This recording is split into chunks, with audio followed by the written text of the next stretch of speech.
ជំរាបសួរអ្នកទាំងអស់គ្នាពួកយើងមកពីក្រុមទី7ដែលមានសមាជិកដូចជារដ្ឋករណីឈុំម៉ូនីតាកសិងម៉ៃនិងកេសវណ្ណរីដែលពួកយើងនឹងបកស្រាយទៅលើប្រធានបទមួយដែលមានឈ្មោះថាអាស៊ានតើអាស៊ានគឺជាអ្វីអាស៊ានមានឈ្មោះពេញថា Association of Southeast Asian Nations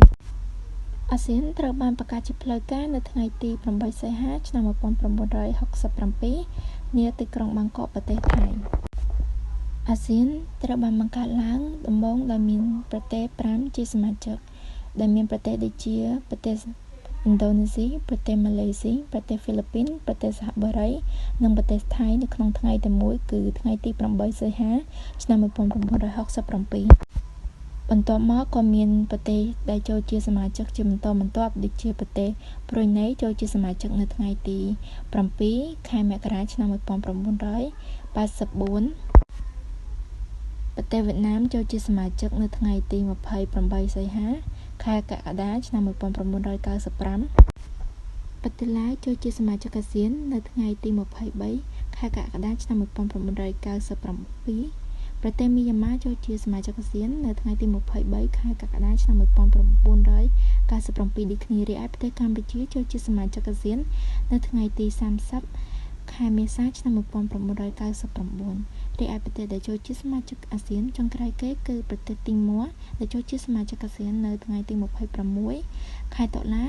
ឆ្នាំ2025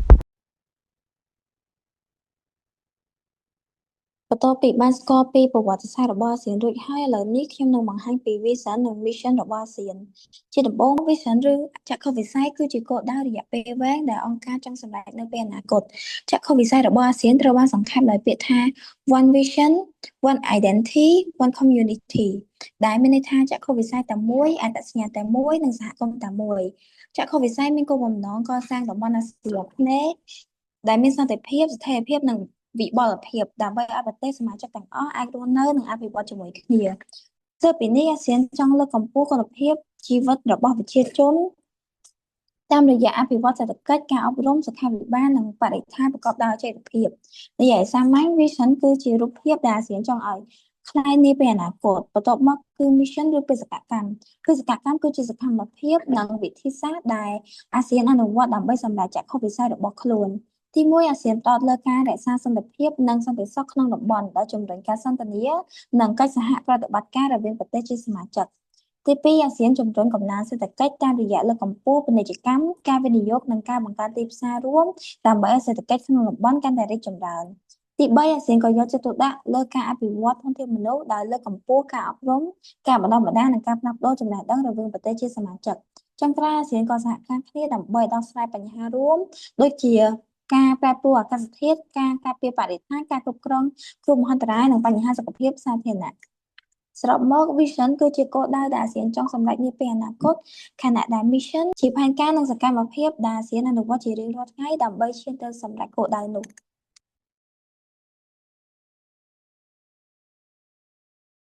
ក្នុងរយៈពេល5ឆ្នាំចុងក្រោយនេះសមាគមប្រជាជាតិអាស៊ីអាគ្នេយ៍បានសម្រេចនៅសមិទ្ធផលសំខាន់ៗជាច្រើនទាំងទៅលើការតភ្ជាប់សេដ្ឋកិច្ចការពង្រីកសមាជិកនិងការធ្វើបដិវត្តកម្ម Digital ដែលទី1នោះគឺការពង្រីកសមាជិកសមាជិកថ្មីរបស់អាស៊ានគឺកូនពៅគឺប្រទេសទីមកខាងកើតដោយរបបប្រវត្តិសាស្ត្រមួយដែលបានត្រូវកត់ត្រានៅពេលដែលប្រទេសទីមកខាងកើតត្រូវបានអនុម័តជាគោលការណ៍ឲ្យចូលជាសមាជិកទី11របស់អាស៊ានក្នុងរយៈពេលប្រមាណឆ្នាំចុងក្រោយនេះប្រទេសនេះបានចូលរួមនៅក្នុងកិច្ចប្រជុំរបស់អាស៊ាននិងត្រូវបានបញ្ចូលទៅក្នុងប្រព័ន្ធទិន្នន័យផ្លូវការដើម្បីត្រៀមខ្លួនចូលជាសមាជិកពេញលេញទី2ការធ្វើសមាហរណកម្មសេដ្ឋកិច្ចនិងពាណិជ្ជកម្មការអនុវត្តកិច្ចព្រមព្រៀង RCEP កិច្ចព្រមព្រៀងភាពជាដៃគូសេដ្ឋកិច្ចតំបន់ដែលជាកិច្ចព្រមព្រៀងពាណិជ្ជកម្មសេរីធំជាងគេបំផុតនៅលើពិភពលោកដឹកនាំដោយអាស៊ានរួមជាមួយនឹងដៃគូចរចា5ទៀតគឺមានចិនជប៉ុនកូរ៉េខាងត្បូងអូស្ត្រាលីនិងញូហ្សេឡង់ បានចូលជាធរមាននិងដំណើរការយ៉ាងពេញលេញ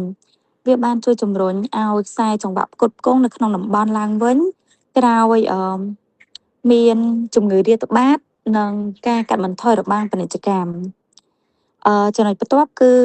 ការធ្វើបច្ចុប្បន្នភាពព្រមព្រៀងកិច្ចព្រមព្រៀងពាណិជ្ជកម្មសេរីអាស៊ានបានចរចាដំឡើងកម្រិតកិច្ចព្រមព្រៀងពាណិជ្ជកម្មសេរីអាស៊ានបុក1ដើម្បីឲ្យប្រព័ន្ធពាណិជ្ជកម្មអេឡិចត្រូនិកនីតិវិធីគយនិងខ្សែចង្វាក់ផ្គត់ផ្គង់កាន់តែមានភាពទំនើបនិងរឹងមាំចំណុចមួយទៀតគឺដៃគូចរចាថ្មីអាស៊ានបានពង្រីកអត្តពលការទូតរបស់ខ្លួនដោយផ្ដល់ឋានៈជាដៃគូចរចាជាផ្លូវការទៅដល់ចក្រភពអង់គ្លេសក្នុងឆ្នាំ2021ដើម្បីពង្រីកពាណិជ្ជកម្មទ្វេភាគីនិងការវិនិយោគផ្ទាល់ពីបរទេសចំណុចទី3គឺបរិវត្តកម្មdigital និងការតភ្ជាប់ការទូទាត់ប្រាក់តាម QR code គឺជាសមិទ្ធផលដែលជាក់ស្ដែងបំផុតនៅក្នុងប្រទេសនីមួយៗសម្រាប់ប្រជាជនឬក៏ប្រជាពលរដ្ឋគឺបានដាក់ឲ្យប្រើប្រាស់ QR code ឆ្លងដែនរវាងប្រទេសសមាជិកធំដែលរួមមានកម្ពុជាថៃឥណ្ឌូនេស៊ីម៉ាឡេស៊ីនិងសិង្ហបុរីដើម្បីឲ្យការធ្វើពាណិជ្ជកម្មនិងការធ្វើទេសចរនៅក្នុងតំបន់នោះកាន់តែមានភាពងាយស្រួលនិងរហ័សទី2គឺបង្អួចតែមួយរបស់អាស៊ានការពង្រីកវិសារភាពនៃប្រព័ន្ធបង្អួចតែមួយរបស់អាស៊ានបានអនុញ្ញាតឲ្យបណ្ដាប្រទេសសមាជិកផ្លាស់ប្ដូរទិន្នន័យគយតាមប្រព័ន្ធ Digital ហើយចំណុចចុងក្រោយគឺទៅលើវិស័យសុខាភិបាលនិងសង្គមវប្បធម៌ក្រោយ COVID-19 ហេដ្ឋារចនាសម្ព័ន្ធរបស់សុខាភិបាលបន្ទាប់ពី COVID-19 អាស៊ានបានបង្កើតមជ្ឈមណ្ឌលអាស៊ានសម្រាប់សង្គ្រោះសុខភាពសាធារណៈនិងជំងឺដែលកំពុងតែកើតមានឡើងហើយចំណុចចុងក្រោយគឺការរៀបចំចក្ខុវិស័យសហគមន៍អាស៊ានឆ្នាំ2045នៅពេលដែលចក្ខុវិស័យឆ្នាំ2025ឈានទៅដល់ទីបញ្ចប់បណ្ដាប្រទេសអាស៊ានទាំងអស់មានការធ្វើកិច្ចព្រមព្រៀងនិងអនុម័តសមាសធាតុយុទ្ធសាស្ត្រនៃចក្ខុវិស័យសម្រាប់អាស៊ាននៅក្នុងឆ្នាំ2045ដែលជាផែនទីបង្ហាញផ្លូវរយៈពេលវែងដើម្បីឲ្យការកសាងប្លង់អាស៊ានមួយដែលមានភាពស្អិតរមួតខាងនយោបាយនិងសេដ្ឋកិច្ចនិងទទួលខុសត្រូវខាងសង្គមផងដែរ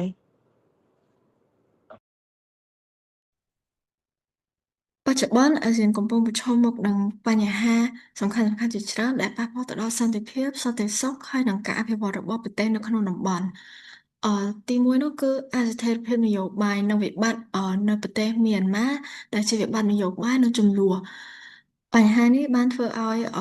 ប្រទេសជាសមាជិកអាស៊ានជួបការលំបាកក្នុងការរក្សាសន្តិភាពលើកកម្ពស់លទ្ធិប្រជាធិបតេយ្យនិងសម្រេចបានការឯកភាពរវាងប្រទេសជាសមាជិកចំណុចទី2នោះគឺចំនួននៅសមុទ្រចិនខាងត្បូងSouth China Sea ប្រទេសជាសមាជិកអាស៊ានមួយចំនួនមានការទាមទារអធិបតេយ្យភាពលើតំបន់សមុទ្រចិនខាងត្បូងដែលបង្កឲ្យមានភាពតានតឹងផ្នែកសន្តិសុខនិងប៉ះពាល់ទៅដល់ទំនាក់ទំនងជាមួយនឹងប្រទេសមហាអំណាចចំណុចទី3គម្លាតនៃការអភិវឌ្ឍសេដ្ឋកិច្ចប្រទេសជាសមាជិកអាស៊ានខ្លះមានកម្រិតអភិវឌ្ឍសេដ្ឋកិច្ចខ្ពស់ដូចជាប្រទេសឥណ្ឌូនេស៊ីហើយនិងប្រទេសថៃចំណែកឯប្រទេសខ្លះទៀតដែលកំពុងតែអភិវឌ្ឍហើយមានគម្លាតនៃការអភិវឌ្ឍសេដ្ឋកិច្ចទាបដូចជាប្រទេសកម្ពុជាប្រទេសទីម៉័រហើយនិងប្រទេសឡាវជាដើមដូច្នេះទើបអាស៊ានខិតខំកាត់បន្ថយគម្លាតនេះហើយជំរុញកំណើនសេដ្ឋកិច្ចដែលមានបរិយាបន្នទី4ការប្រែប្រួលអាកាសធាតុនិងគ្រោះមហន្តរាយធម្មជាតិប្រទេសជាច្រើននៅក្នុងអាស៊ានប្រឈមនឹងបញ្ហាទឹកជំនន់ព្យុះគ្រោះរាំងស្ងួតនិងការកើនឡើងនៃកម្ពស់ទឹកសមុទ្រដូច្នេះប្រទេសជាសមាជិកអាស៊ានទាំងអស់សហការគ្នាដើម្បីពង្រឹងការត្រៀមខ្លួននិងការកាត់បន្ថយផលប៉ះពាល់ពីគ្រោះមហន្តរាយធម្មជាតិទាំងអស់នេះ ទី5 ការផ្លាស់ប្ដូរឌីជីថលនិងសន្តិសុខតាមប្រព័ន្ធអ៊ីនធឺណិតដែលហៅថា Cyber Security នៅពេលដែលប្រទេសនីមួយៗកាន់តែពឹងផ្អែកទៅលើបច្ចេកវិទ្យាឌីជីថល អាស៊ានក៏ប្រឈមនឹងការវាយប្រហារតាមប្រព័ន្ធអ៊ីនធឺណិត ការបោកប្រាស់តាមអនឡាញ និងហានិភ័យលើសុវត្ថិភាពទិន្នន័យ ដូច្នេះការពង្រឹងសន្តិសុខឌីជីថលគឺជាអាទិភាពដ៏សំខាន់មួយនៅក្នុងអាស៊ានចំណុចទី6នោះគឺសន្តិសុខថាមពលនិងសន្តិសុខស្បៀងអាហារអាស៊ានត្រូវធានាថាមានការផ្គត់ផ្គង់ថាមពលនិងស្បៀងអាហារប្រកបដោយស្ថិរភាពខណៈដែលកំពុងប្រឈមនឹងការប្រែប្រួលអាកាសធាតុកំណើនជីជននិងការរំខានខ្សែសង្វាក់ផ្គត់ផ្គង់សកលចុងបញ្ចប់ presentation របស់ក្រុមទី7របស់ពួកយើងក៏បានមកដល់ទីបញ្ចប់សូមអរគុណដល់លោកគ្រូនិងមិត្តភ័ក្តិទាំងអស់គ្នាដែលបានចំណាយពេលវេលាស្ដាប់ការធ្វើបទបង្ហាញរបស់ក្រុមពួកខ្ញុំ